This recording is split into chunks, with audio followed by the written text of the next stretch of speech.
Hi, and welcome to Stamp with Ginny. Today I'm going to share with you how I made these fun fall accents for my fall banner.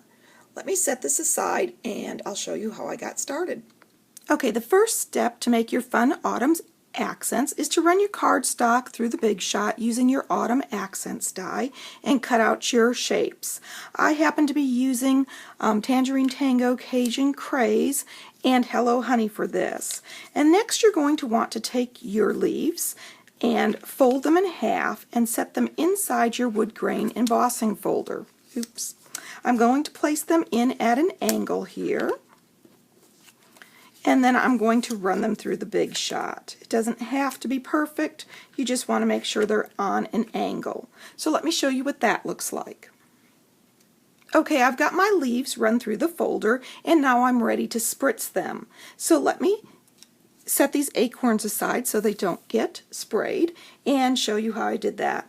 I'm using my Stampin' Spritzers, and I happen to be using a selection of colors. I just happen to pick some out that I've already got done. First I'm using baked brown sugar, it's a lighter brown, to add some color to the leaves, and then I've spritzed it with early espresso, and to add a little red to my leaves I'm going to add some Cajun Craze. And then because my banner had some Bermuda Bay, I'm also going to spritz my leaves a little bit with Island Indigo. And I'm going to set those aside to dry. Once my leaves are dried, I'm going to take them and I'm going to simply crumple them up a little bit to give them just the weathered and worn look that leaves get when they fall.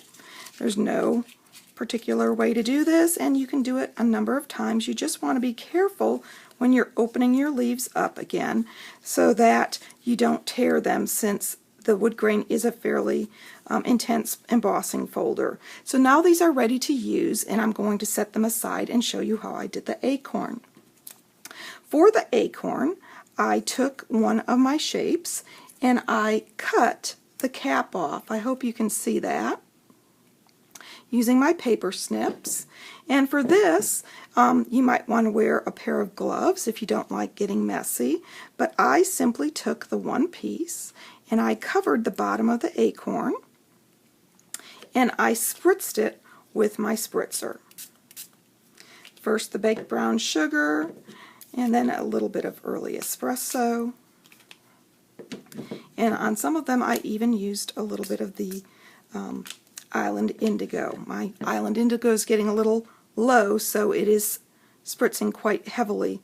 And there you go, remove the little cardstock mask and you've got your acorn ready to be used. Okay, here's my project again that I've used my leaves and acorns on.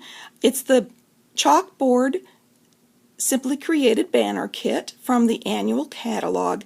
It's a lot of fun to use, and you can make all kinds of banners because there's a lot of pieces to this kit. If you'd like any of these products, feel free to stop by my online store at www.stampwithginny.com. Thanks for joining me.